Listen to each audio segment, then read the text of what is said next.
വർഗവഞ്ചന മാത്രമല്ല അയാൾ പറയുന്നത്, അധികാരമോഹി എന്നും കൂടിയാണ്. എനിക്ക് അധികാര മോഹം.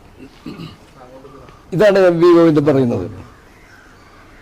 ഞാൻ അതിന് പലപ്പോഴും മറുപടി പറഞ്ഞിട്ടുണ്ട്. ആർക്കാണ് അധികാരമോഹം? ഈ കേൾക്കുന്ന ജനങ്ങളെല്ലാം തീരുമാനിക്കട്ടെ. കമ്മ്യൂണിസ്റ്റോ കോൺഗ്രസോ വിട്, സാമാന്യ ജനങ്ങൾ തീരുമാനിക്കട്ടെ. 3 തവണ MLA ആയിരുന്ന ആൾ 4ാമത്തെ തവണ എൻ്റെ ഭാര്യ ആയിരിക്കണം MLA ആയിരിക്കേണ്ടത് എന്ന് പറയുന്നതാണോ അധികാരമോഹം? അതാണോ പാർലമെന്ററി വ്യാമോഹം? ഇതാണല്ലോ എന്നെക്കുറിച്ച് പറയുന്നത്, പാർലമെന്ററി വ്യാമോഹം വന്നിരിക്കുന്നു.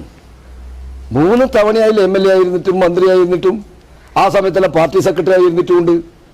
ഇങ്ങനെയൊക്കെ ചെയ്ത ആള് 4ാമത്തെ തവണ എൻ്റെ ഭാര്യ ആയിരിക്കണം എന്ന് പറഞ്ഞ് അത് അടിച്ചേൽപ്പിക്കാൻ ശ്രമിച്ചതാണോ അധികാരമോഹം? അതിനെ എതിർത്തതാണോ അധികാരമോഹം എന്ന് ജനങ്ങൾ വിലയിരുത്തിയല്ലോ. അദ്ദേഹം സ്വീകരിച്ചതാണ് അധികാരമോഹം എന്നല്ലേ ജനങ്ങൾ വിലയിരുത്തിയത്. വീണ്ടും അയാൾ ഇത് പറഞ്ഞുകൊണ്ടിരിക്കുകയാണ് ഈ അധികാരം. പിന്നെ പാർലമെന്ററി വ്യാമോഹം. ഞാൻ ചോദിക്കട്ടെ, CPM-ലെ ഇന്നത്തെ നേതാക്കന്മാരെയും സ്ഥാനാർത്ഥികളെയൊക്കെ നോക്കിയാൽ അവർക്കൊന്നും ഒരു പാർലമെന്ററി വ്യാമോഹമില്ല. നിരവധി തവണ MLA-യും മന്ത്രിയായിരുന്ന ആള് അവസാനം വിട്ടുകൊടുക്കാതെ വീണ്ടും മത്സരിക്കല്ലേ ചെയ്തത്? നിങ്ങൾ ഓർക്കുന്നില്ലേ? പേരാമ്പ്ര മണ്ഡലത്തിൽ LDF-ന്റെ കൺവീനറാണ് നമ്മുടെ രാമകൃഷ്ണൻ, TP രാമകൃഷ്ണൻ, എൻ്റെ അടുത്ത സുഹൃത്താണ് TP രാമകൃഷ്ണൻ.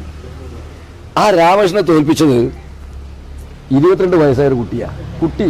ഞാൻ നിയമസഭയിൽ പറഞ്ഞു, പ്രസംഗിക്കും പറഞ്ഞു, അവരെ ചൂണ്ടിക്കാണിച്ചുകൊണ്ട് പറഞ്ഞതാ ആ ഇരിക്കുന്ന കുട്ടിയാണ് LDF കൺവീനർ തോൽപ്പിച്ചത്.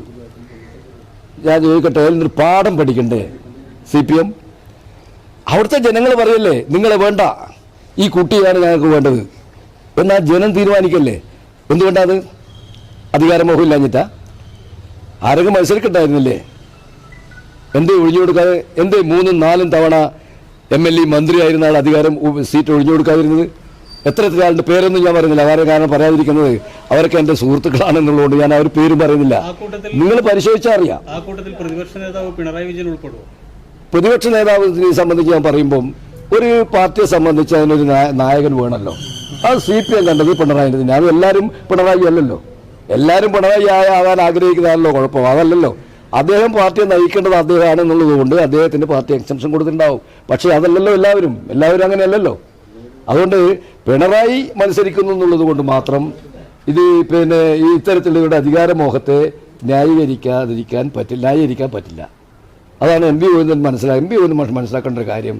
അധികാരമോഹം, പാർലമെന്ററി വ്യാമോഹം CPM-നകത്ത് കൊടികുത്തി വാഴുകയാണ് എന്നുള്ള കാര്യം CPM ഇനിയും തിരിച്ചറിയുന്നില്ലെങ്കിൽ ഇത് ഞങ്ങളെ കുറ്റപ്പെടുത്തിക്കൊണ്ട് രക്ഷപ്പെടാൻ വേണ്ടി കഴിയില്ല. അത് തിരിച്ചറിയാൻ CPM. അതായത് തെറ്റ് തിരുത്തൽ എന്നെല്ലാം പറയുന്നത് ഇവിടെ നിങ്ങളെല്ലാം കേട്ട് തഴമ്പിച്ച വാക്കായിരിക്കും ഈ തെറ്റ് തിരുത്തൽ. ഏത് തെറ്റാ തിരുത്താൻ പോകുന്നു? ഏതെങ്കിലും തെറ്റ് ആ തെറ്റ് തിരുത്തുന്നുണ്ടെങ്കിൽ അവരാദ്യം ചെയ്യേണ്ടത് ഇത്തരത്തിൽ അധികാരമോഹികളെയും വർഗവഞ്ചകരെന്ന് എന്നെ പറയുന്നതിന് പകരം നിങ്ങളാണ് വർഗവഞ്ചകർ. ഈ പാർട്ടിയെ തെറ്റായ രീതിയിൽ നയിക്കുകയും ഈ പാർട്ടിയിലുള്ള ജനങ്ങളും പാർട്ടി ഘടകങ്ങളും അംഗീകരിക്കാതെ സ്ഥാനാർത്ഥികളെ അടിച്ചേൽപ്പിക്കുകയും ചെയ്ത് പാർട്ടിയെ വഞ്ചിച്ച നിങ്ങളാണ് വർഗവഞ്ചകർ. അത് ഈ നാട്ടിലെ ജനങ്ങൾ തിരിച്ചറിഞ്ഞിട്ടാണ് ഇന്ന് 34 സീറ്റിൽ നിങ്ങൾ ഇരിക്കേണ്ടി വന്നതെന്ന് ഇനിയെങ്കിലും ഗോവിന്ദ മാഷ് മനസ്സിലാക്കണം.